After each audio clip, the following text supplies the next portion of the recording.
Good evening. I'm Stan Mark, Vice Chair of ClassACT HR73, and it's my pleasure to welcome you to this evening's webinar entitled On Communications, Getting the Message Out, presented by Henrietta Lodge, Dick Friedman, and Rick Brotman of the ClassACT Communication Committee. Tonight's webinar is being recorded, and we will notify you by email when the video is posted to the ClassACT website. In addition, we will be sending out a brief survey following the presentation. I would like to now introduce Henrietta Lodge, Chair of the Communications Committee. Henrietta, along with her active communications team, produced ClassACT's monthly newsletter, special reports, reunion materials, and other written communications. Previously, she had been involved in writing and producing other organizations' newsletters, direct mail campaigns, and movie scripts. Professionally, Henrietta is a retired licensed clinical social worker with 40 years experience working with both middle and high school students. She served on the Putnam Northern Westchester County Regional Crisis Team and the Putnam County Suicide Task Force. She currently serves as president of the Harvard Radcliffe Club of Hudson Valley. Henrietta, it's all yours. Well, thanks very much, Stan, for that introduction. And thank you very much to the audience for choosing to attend this webinar, part of the Toolbox series for nonprofits that ClassACT is producing. And I hope that you'll check out some of the other ones by going to our website. Obviously, communication and getting your message across is extremely important to every organization. And this evening, you'll hear from myself and two of my colleagues, and we'll be talking about the overarching concepts and ideas involved in communicating your message, but also some more specific ideas, specifically about the use of video, which is increasingly more important. But before we do that, I'd like to share with you a video that is featuring our communication, the entire communications team, talking about what communication means, the kinds of things we have to think about when we're thinking about putting together a good communication team and effort.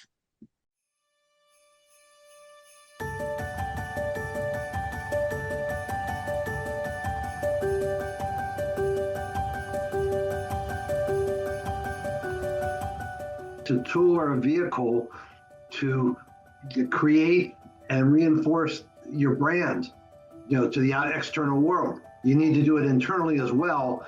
You can develop a brand and not communicate it, but that doesn't help you with volunteers, donations, being out in the marketplace. So once you communicate that brand, how do you reinforce it consistently over a period of time? Is connection. I think that's a very big part of it, is to keep everybody who is in the organization or who might want to be connected. What's happening? What would you want to participate in?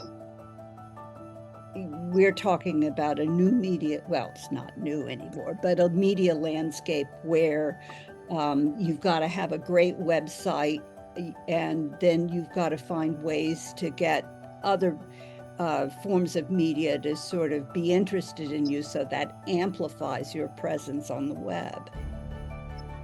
Communication is also two-way. So how does your audience respond to, is there a vehicle for people to respond to you, to give suggestions, to, suggestions and feedback? So in addition to all that's been said, the two-way aspect of it is important as well. Really think the idea of the app and sort of a simplified version of what's going on is just another way to think about some of what we do in sort of simpler, more direct terms, and have a way to have the message go out and be able to come back and communicate with us as well in another way besides going to the website and firing up the computer and all that other stuff. Something you can do on the bus or on a travel or away from town. You don't have a computer. You have an app. You can go in there and look at things. Everyone gets so many messages every day through so many different kinds of media, and sort of figuring out how to make your message as clear, as strong as possible, and how to kind of change that according to the different platforms that you're presenting yourself on, and to get people to pay attention to who you are, and then to kind of stick around because you're giving them something that they want and they're giving you something that you want, and how to make that very clear, and as not annoying a way as possible to your audience. One of the fascinating things about what this process of communication has been for me is when you have something as uniquely new as the ClassACT idea was, that you're just evolving a brand out of, you're just making something. It's not a static activity, it's a dynamic activity. And that's the part that this communications committee has been part of implementing a very dynamic process and doing it as a team.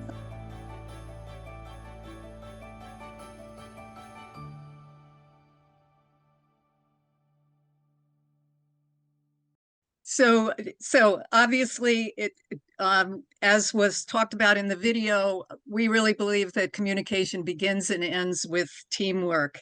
And we just moving on to the next slide, please. Thanks. So when you're assembling your team, ideally, you're going to have several different people with varying skills. And if you see all those pictured on the slide here, this is our communications team. Rick is a videographer. Dick is a writer. I'm a communicator in that I was a social worker, but I also did a bunch of writing. Stan, as he talked about in the video, knows about branding and marketing. John Noren knew about apps and how to develop apps, and has also been producer of events. Jackie Swearingen, it was a writer and journalist and a variety of different newspapers. And Sandy Weissent is the director of the CEO organization in Chicago. So he has had a lot of communications with CEOs, and I think that probably involves a lot of talent in putting together good communications. But so, and also not pictured is Diana, who is in the background moving the screen along, is our Diana Labanchu is our media and communication coordinator for ClassACT. Without all these people, we wouldn't be able to be doing the kinds of communications that we have. So ideally, you're going to look for writers, editors, people with digital skills, social media savvy people, people that know about websites. And even if you just start with one or two people, as we did in our communications team, we kept running into people who would say, oh, I know how to do this. And then they were invited to be part of the team.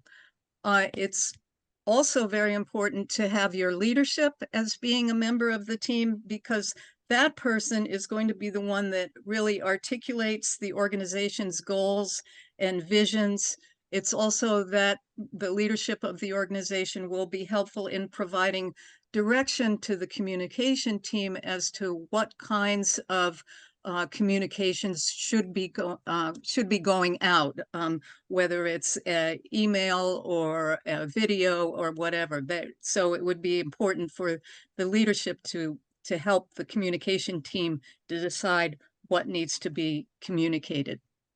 And really, it's also important for team members to take the time to get to know each other, to get to know each other's strengths and skills, and be able to give each other positive and constructive feedback as the process of creating whatever communication is being created moves along. So it's important that team members get to know each other.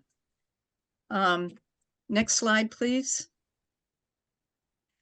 So your team should have a clear understanding of what the mission and goals of the organization are, and try to include include the mission and goals in your communications.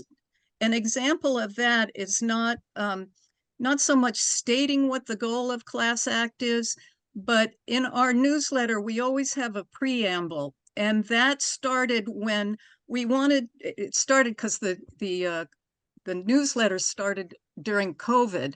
And we wanted to not just launch into this is what ClassACT is doing, but rather reach out to our audience, which are our classmates and others, and basically try to say, you know, we care about you. ClassACT stands for Achieving Change Together, and together with classmates, we're going to accomplish great things. So reaching out to our audience really was a way of acknowledging the goal of reaching out to classmates and creating community among classmates in ClassACT. When you're thinking about your communications, obviously you've got to understand what the proposed purpose or the purpose of the proposed communication is, whether it's advertising events, doing a fundraising campaign, or a membership drive, or reporting to your constituency, your audience, what it is you want to report. We made a big 10-year anniversary report in time for our 50th reunion, which was well received, basically covering everything that we've done. Understanding your intended audience, obviously, who you're trying to reach and why is very important to understand, and get a sense of. And in order to do that, you have to keep your database updated, accurate, organized, and have someone that knows how to do that in your organization would be really important. Remember, it's not just words, but it's the fonts you use, it's the font size, the colors, the pictures, the graphics, the videos, all reflect what you're trying to communicate and the mission and the goals of the organization. It's also very important to have an evaluation process, looking at social media analytics, which you can see here are the kinds of things we look at, how many clicks we've had, how many people opened the emails, how many actually signed up for this webinar actually was important. So evaluation is important, looking at surveys, and also giving the audience opportunities for feedback, suggestions, ways to communicate back and forth with the organization is really, really important as well. Then, and just to kind of sum up, we can move to the next slide. What are we talking about when we're talking about communications? You know, it's obviously newsletters, it's emails, it's even direct mail. People are still using direct mail, as evidenced by the amount of flyers in my mailbox these days, political flyers. Social media in all forms, TikTok, X, Facebook, videos, webinars. Not listed here are podcasts. That might be something that we would look into if somebody came up and said, I want to do a podcast. We might want to consider doing that. But it's always the need for consistency in presentation of your brand by using the logo across everything you put out, whether it's an app or a website or your letterhead, and providing, as I said, providing ways for the audience to volunteer and donate, volunteer or donate, or ways to contact us or organizational personnel if there's a question or concern. So those are kind of the basics. Probably a lot of it is review for some of you, but it's a good thing to think about all those things as you're trying to come up with a good communication plan and process for your organization. I'd like to now turn it over to Dick Freeman, who will talk to us about writing. he is a writer or a former writer for Sports Illustrated, and currently he writes a column at Harvard Magazine on the football team. And I bet he's a little upset with the football team these days, but he's also, I would attest to being a fantastic editor and a great proofreader, which I am not. So Dick, it's your turn. Take it away. Well, thank you very much, Henrietta. Let me first start by saying I'm not all that upset with the football team. The record is 4-1 at the moment. I'm upset about certain aspects, but let's not go into that. That could be a whole nother webinar, actually, and maybe it should be. Diana, you want to put the slide up with my, here we go. I've been an editor for and writer for basically half a century, my whole career. And as I note here, at age 73, I am still learning the hard way about how to communicate. And especially I am learning the difficulty of communicating in this day and age when print is dying, pages are slim, people are turning more and more to websites and the smartphone. It's a whole new way of communicating, actually. And a lot of us old fogies have had to get with the program, but we're doing it, and we're doing it and enjoying it in a lot of ways. But I would say that I've learned a few things. One is to be very realistic about your communication. Everybody dreams of the grand slam of getting a story about your organization in the New York Times or the Boston Globe or even Harvard Magazine or the Crimson even. These days are very, very, very tough sells. I have been on the other side of the gate, receiving pitches from all sorts of organizations, and usually, unfortunately, 90% of them have to be rejected. And there's nothing wrong with them, but simply we just don't have space. We just don't have time. And you've just got to be realistic. It's worth a shot, but don't expect that you're going to hit that grand slam. I would say instead to focus on a couple of things right off the bat. One of them is job one, I think, is your website. Very important, because that's the thing that people will Google about your organization and get when they Google your organization. And it's really got to sell your organization. If you don't have a web designer within your organization, then I think you got to hire one. I mean, it's very, very important that initial look, that first impression, as they say, you never get a second chance to make a first impression. And that's your first impression, is the website.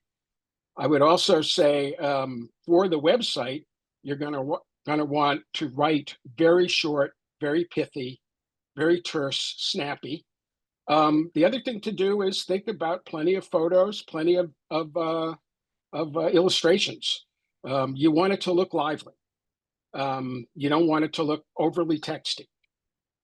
Job 1.5, however, is your monthly newsletter, or whatever the frequency of the newsletter is going to be. Ours happens to be monthly.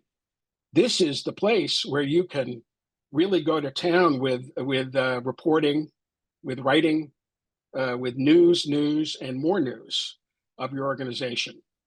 This is the place for your wordsmiths. This is the place for deep thoughts. It really you can go to town on this, and I think we do with the ClassACT newsletter. It's been very, very enjoyable to work on it and to see it develop. For instance, as Henrietta mentioned, the preamble is something that's very vital to us to kick off each newsletter. So experiment with that kind of stuff. I would also say go viral. The action is on Facebook, X, TikTok. It's not just for the kids. If you can develop reels, videos, whatever, this stuff can help you really get your organization noticed.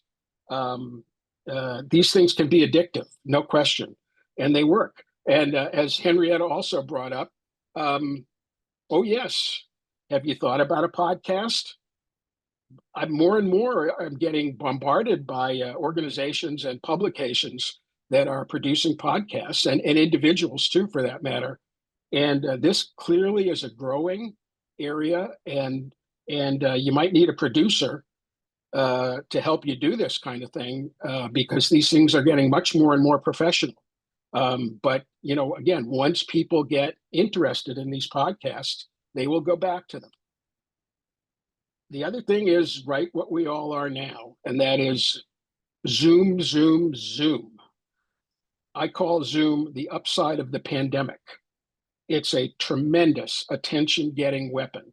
None of us, or few of us, knew about Zoom 5 years ago, and now a lot of us are on Zoom all the time. For ClassACT, it's become a huge weapon. Our webinar forums, such as this one, continue to showcase our classmates to the world. We have Zoom cocktail parties to help raise funds to keep people connected, as I mentioned in the video that Rick did, and gain us new recruits. And I think this is just a tool that we just all can take advantage of that was very little known as a communicator just a few years ago. And finally, the other thing is, even as I'm talking about these high-flying technology things, don't forget the low-hanging fruit. Don't forget things like class notes, or any other area that you can get messages into easily, and that people are really inviting you to do and wishing you could do. It's a very easy way for you to get your name in front of folks. I would say one of the things I've learned is everything adds up. And Stan is our class notes maven, and he's the one who cracks the whip on that to make sure that we all contribute there. And no question, it is allowed people around the university to be aware of ClassACT. Now I'd like to turn it over to Rick, and let me just say that Rick is, as far as I'm concerned, is one of the geniuses of video, perhaps ever in the world. And Rick, I can't say much more than that to you. You're a genius. What can I tell you? It's all yours. Thanks for that intro, Dick. I'd like to spend a little bit of time talking about the what, where, why, and how of video. That hopefully it is just a little amount of time. And we all know that video is primarily used at this point in social media and how that works. And every organization needs to tap into that. So let me review with you a little video I made that describes the why of going to social media, and it's the utility of video in that area. Can we roll it, Diana? Thanks.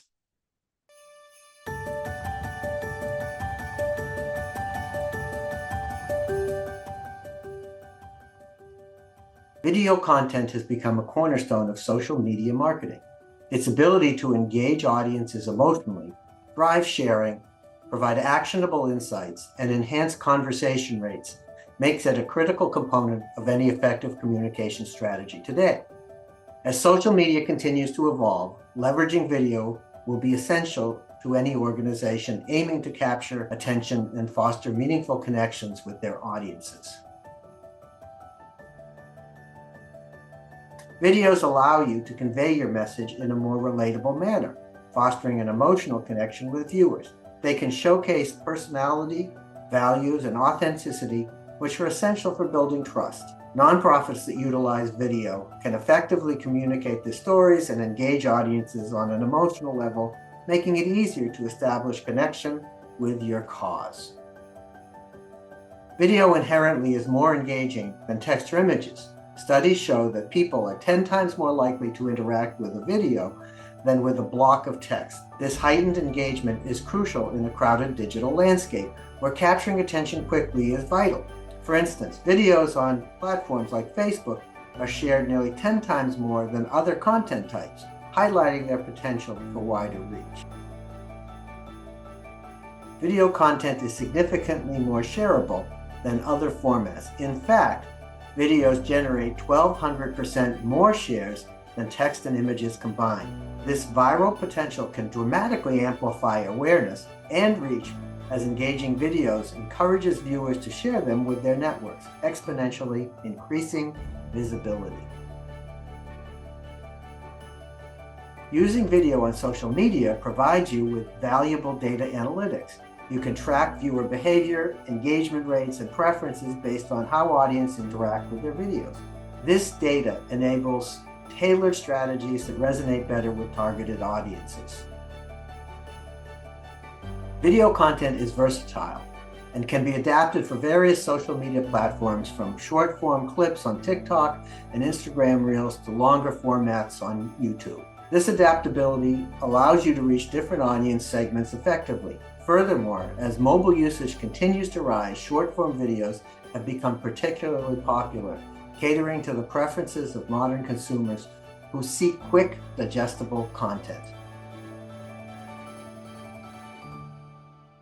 So that's a bit about the why of social media and video. But how do you start? And where do you start? And how do you start making videos? The first thing you do is you start collecting the material that your organization makes all the time. And that is the pictures that get done at events, the pictures that describe what it is you do, the videos that might get done. And you use this as the foundation for what you can do yourself or what you can do with people who have more experience and expertise at doing it. The videos for ClassACT, one of the main things we did, and it was because of the change in that occurred during the pandemic, was that we began to leverage Zoom, and Zoom became an incredibly strong medium towards producing video of sufficient quality that we could work with it and use it for all sorts of different functions and all sorts of different ways of getting material on our website, through our app, and record and share the forums and the interviews and the various kinds of things that ClassACT itself does. And this has been very much a model and an opportunity, for us in ClassACT to produce videos relatively easily and relatively quickly because of this change in how we get material and how Zoom has become part of our everyday communications activity. Other ways of doing this are basically to leverage organizations that do video, or another way of doing it is to leverage organizations that do video. Our classmate, John Barnett, who is in the audience, worked with a program called Visionaries, which part of was engaged with nonprofits that had, as it said, visionary people who did important and wonderful things. And not only did the Visionary series get distributed through public television, but it also gave back a copy of whatever they did to the organization itself. In ClassACT, Zoom has been very helpful with one of our bridges, the Sports Analytics Club. And that was started by Bobby Clayton, who had an idea for an organization that did sports analytics in high schools. And they prototyped this in Baltimore, and ESPN got wind of it and made a video about it. That video was seen across the country, and a lot of people got interested in the program. We then made a video about the whole program, which incorporated pieces of that video from ESPN. And that video went viral in very much the same way that Dick was talking about. And I think to date, some 14, 16 months later, it has been seen by almost 10,000 people.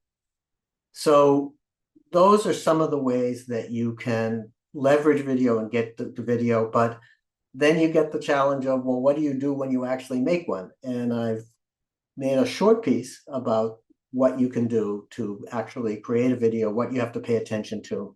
There's a lot to pay attention to, but this is 9 points that I think are important. Here are 9 video strategies that can help.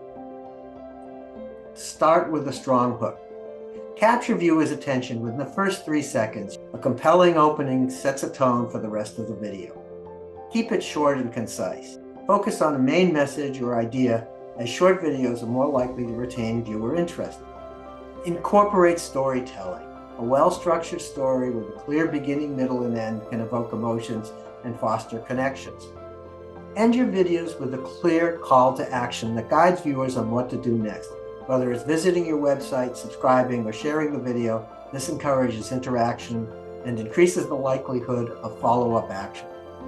Don't be afraid to try different video approaches, such as animation and interview style. Ask questions or encourage comments throughout the video to foster interaction.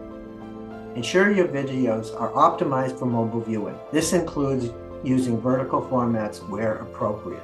Analyze performance metrics. Track engagement rates, watch times, and viewer feedback to refine your future video content strategies.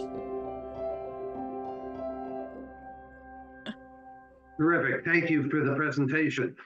We are now open for the question and answer, and I don't want people to be bashful. A lot of information was out there. I'm sure you have some questions. So either raise your hand directly or use the raise hand function on your Zoom dashboard. Hi, thank you. I am with Native Finance Development Corporation. We're an emerging Native American CDFI, very new. We've been in operation for 1 year and just have no communication strategies. What is your best advice in terms of hiring or identifying volunteers to help us get the word out, amongst the external stakeholders? I'm not talking necessarily about people on the reservations, but people who are with foundations and other grant makers. I'm thinking maybe if you do you have a board of directors or people, that's just start there and who they know, looking for volunteers, because once you get the word out, you talk to as many people as possible to get the volunteers to come in. In terms of grant writing, I know we've had a grant writing webinar on previous occasions here, so you could look up the grant writing if you didn't see it already, of how to do that. But I don't know whether Dick or Rick have any ideas further. I mean, the way it happened in ClassACT is that as we started trying to communicate, more people came forward and said, "Can I help?" And that thus the volunteers happened. I actually have a follow-up question. I think I have to find someone from ClassACT 73 to sponsor me. And how do you do that? How do I do that?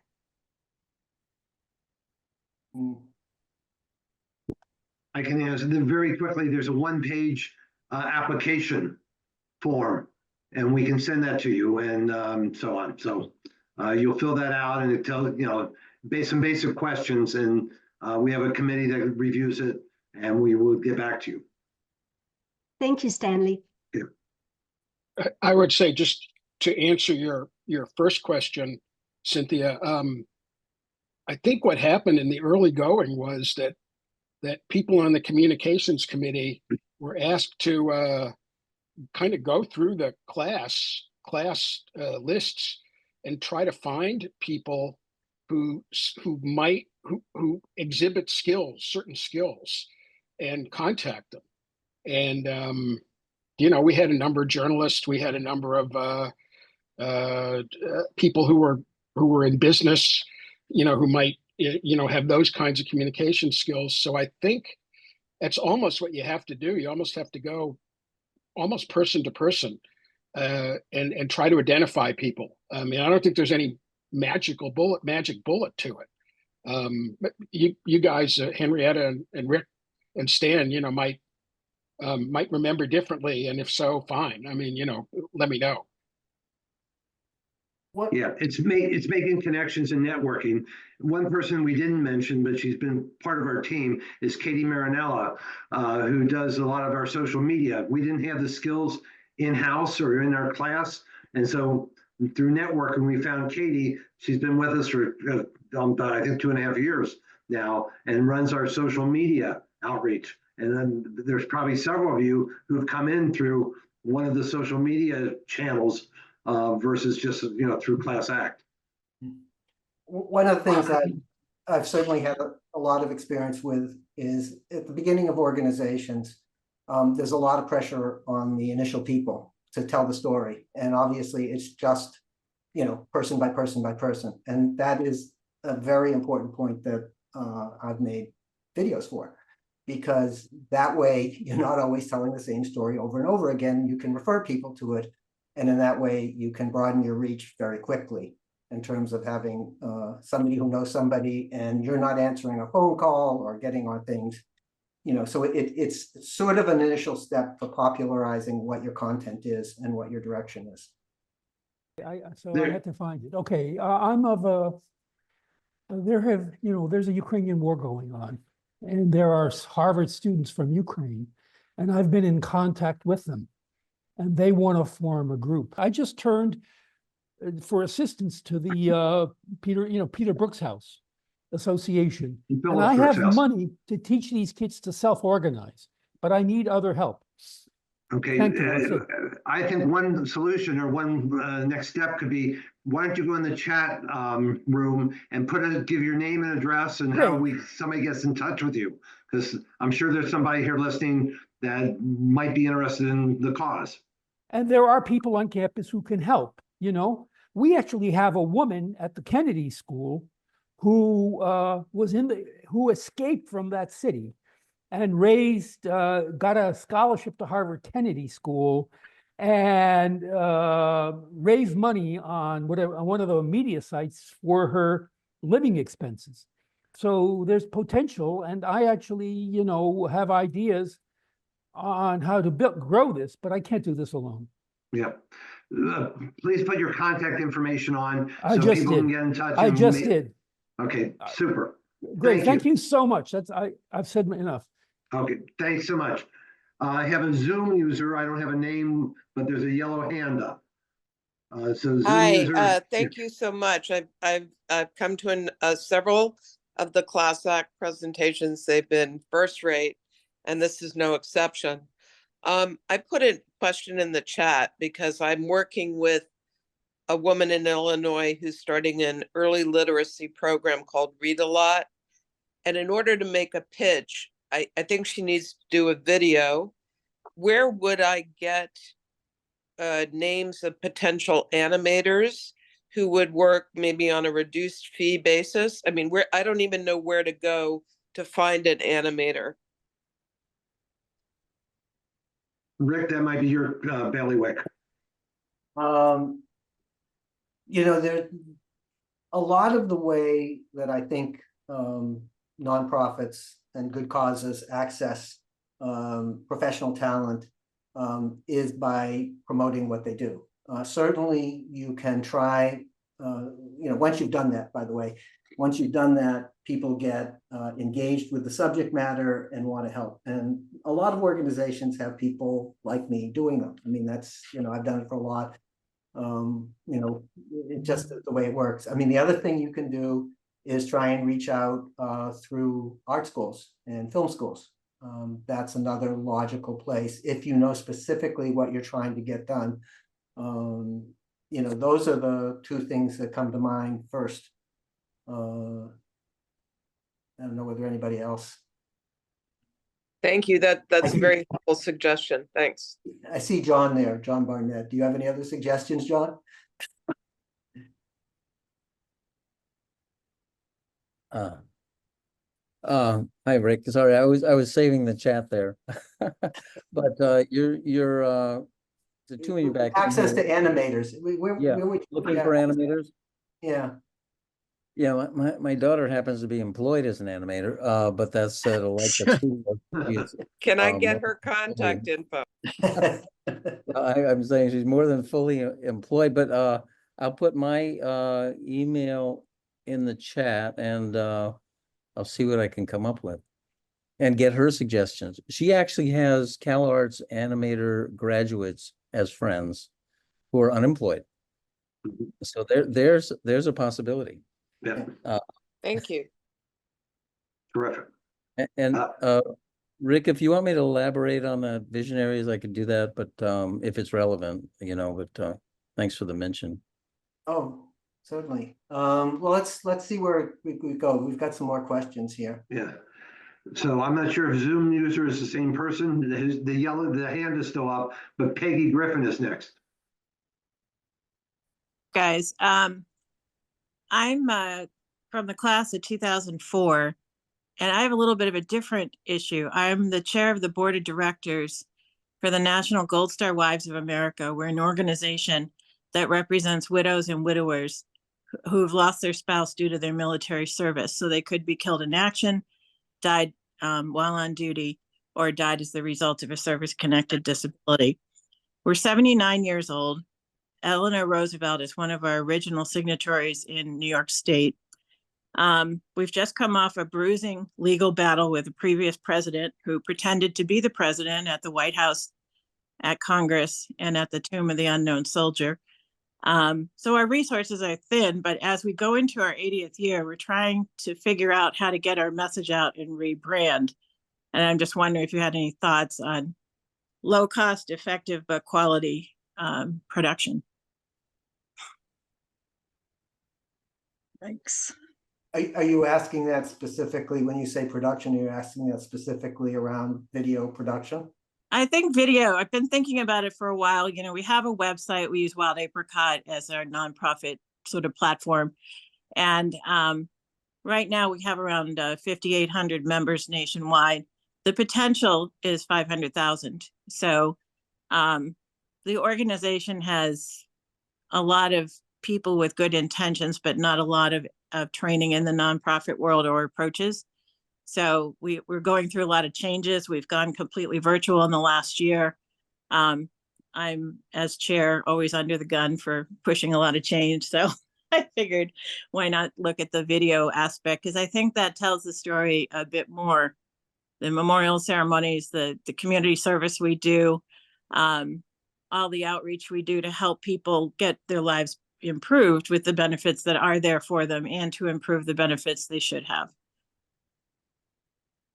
So I think you should put your name in the chat as well, and we could have a more extensive conversation. But what I was referring to in the video was the degree to which we use Zoom, and the degree to which it is a relatively remarkable form for gathering information, especially people from disparate locations.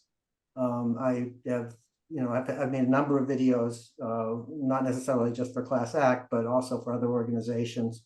One was for during the middle of COVID, was for an organization of surgeons that were having their 75th anniversary. And there were 35 different people in 35 different locations, all coming on Zoom or, using one form or another. They interacted with interview, but they also read some scripted material. So it was a very versatile medium. You do that, you gather pictures, and that's how you keep the cost down. Because as I said to them when they did this, one shoot would have cost the entire budget. Right. For that thing. And one shoot would have cost the entire budget that they had budgeted. And we were able to make a really interesting and compelling piece. So we actually won the lawsuit, but it was at a very high cost. And that person is no longer a member of our organization, along with several others. But yeah, so we have a lot of issues, but thank you. I will put my info in the chat. Okay. Super. Other thoughts? I mean, that was my stuff, so. We have time, we still have time for a couple more questions. And they can be basic. One basic question I have is newsletter. Why do a newsletter? How often should it go out? Who's it go to? Does it go to everybody in your database, or is it very targeted? And Henrietta, is that a question you might want to answer? Well, I'll start off by saying that we ClassACT puts out a monthly newsletter. It started off with the idea that we would do a quarterly newsletter and have in between sort of bulletins about, you know, pertinent information and timely information, but that soon became, no, we need to do a monthly newsletter. I think in terms of how many newsletters, it's how much energy people have to put out newsletters, and also taking into account what Diana had mentioned back in the first video, is you don't want to drive people crazy with how many newsletters, emails, and whatever communications are going out. So it's sort of a delicate balance in terms of how much you communicate. That would be one of my thoughts. Dick, do you have anything to add? Yeah, the only thing I would add is the question of who should get it. I would say cast the net as wide as is possible, feasible, whatever. Even if somebody hasn't previously evinced any particular interest in the organization, you never know when some item will catch that person's fancy, and that person will suddenly decide that this organization is something that he or she should participate in. And so that's why I say that, you know, as wide as possible, and go from there. Mhm. Terrific. Okay, Eric, you're up for your question. Okay. I am chair of the development committee for an organization that is now active, based in Cincinnati, active in East Africa. And it's been around for 20 years, so Tenny International. Here's the thing. I am finding difficulty in segmenting the database because the older people, and I'm like a class or so around everybody here, we're about the same ages. The content we look at is very different from what the younger people look at. And getting some of the older people to realize that you don't have to have the high production values that we're used to with television. And the younger people are not interested in reading these long letters on their screens. Right. That, you know, so working with multi-generational, I think my questions have to do with working with multi-generational, that's one. And the other thing is, it's a very noisy world out there. So many of the, I'll say my contemporaries, they think, oh, you're sending too much mail. I'll say, these people aren't reading this thing. You got to send 5, 10, you got to have stupid subject lines. You have to look at your open rates, and just communicating that and working across these multi-generational, and because we're on 2 continents, multilingual and cultural, is really challenging. And I'm just wondering any thoughts that people have of how they've addressed this.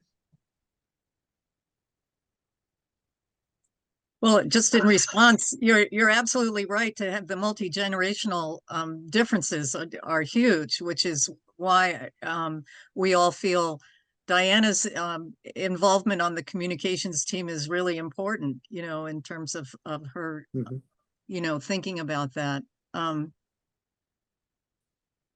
So I guess it would be important to have somebody looking at your communications that were from a younger generation to see, you know, what kinds of things would be attractive to that the younger folks as well. Yeah, I would say that, to add on here, if you have a multi-generational target audience, you have to have a multi-generational staff. That's really what it comes down to. And you can't rely on, you know, your own thought of what these kids would want to read. You just can't. That's all there is to it. You have to have cross-section. Luckily, with ClassACT, we kind of really don't have that problem because we're all in the same class. But I can see what your problem is, and it's difficult. It is. From a marketing standpoint, it's segmenting both markets. You may have to send out two different types of communication. From direct marketing, the more segmented you can go, the higher your response rate. So if you have Well- somebody that deals directly with the older generation and one with the younger generation, you can still get the message across. Could be the same message, how it's delivered can be the difference in the terms of the response. Mhm. So we're getting close to 8 o'clock. There's a burning question. We can take one more. If not, we'll start to close. Bowden. I have a very simple question. How do Okay. you raise your hand video? I can't find it. Oh, okay. That's a good one to end with, I think. Diana, why don't you give the answer? It's in it's in the dashboard. It's in Yeah, the- I've gone through It's every. reactions. It's I think. reactions. It's under It reactions. says Click on play reactions. chime for raised hands. Yeah. And then it says recognize hand gestures, but I think that's recognizing somebody else's hands gesture. So, well, good. Well, All right. Thank you. Thank you. Well, thank you, Henrietta, Dick, and Rick, and thank you all for attending, and to those who asked some really good questions. The video from this event will be posted on our website. You will receive an email when this happens, along with a brief, well, tonight you'll get an evaluation form. And please feel free to share this link with anybody you know who might be interested. Our next Toolbox webinar will take place on Thursday, December 5th. The topic will be best practices of fundraising, which should be a topic, nonprofits, those should be a lot of interest. In addition, I didn't mention it, but we have another series of webinars. It's called Meet Our Bridges. We have, I think, 16 bridge partners, and that series alternates with the Toolbox series. So our next Meet Our Bridges will be Winds of Hope on Wednesday, November 20th. So please watch for emails with all the details of our upcoming programs. If you have any ideas for topics helpful to nonprofit organizations for future webinars, or you would like to volunteer to be a presenter or suggest a presenter, please email us at ClassACT HR73@gmail.com. We love to partner with other Class Acts and alums in general. So thank you to the presenters again. Thank you for coming to join us tonight, and have a good evening. We'll see you next time. Thank you. Thanks. Thanks.